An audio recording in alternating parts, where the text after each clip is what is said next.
Hey everyone, how you doing? This is Steve with West Coast Boat Center, and we're just going to go over some basic features of getting your Cobalt fired up and ready to go for the water.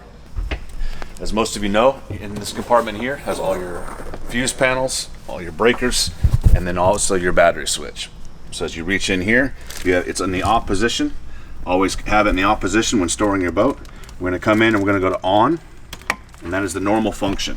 If you're ever low voltage and the boat is not starting, then you can go ahead and click all the way down to merge, but that's more for an emergency basis only. So normal operation is on, and all the Cobalts do have a nice reminder badge for you if you ever need to refer to that.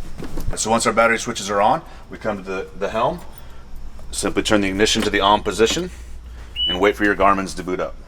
They do take a few seconds, so just be patient, and they'll give you an acceptance screen once they're ready to go. They'll always give you this warning. We just simply hit agree, and your screens are ready to go. Turn your blower on to be safe and cautious. Blows out any fumes, any residual gas fumes that may be in the engine bay, clears that out, makes it for a safe start.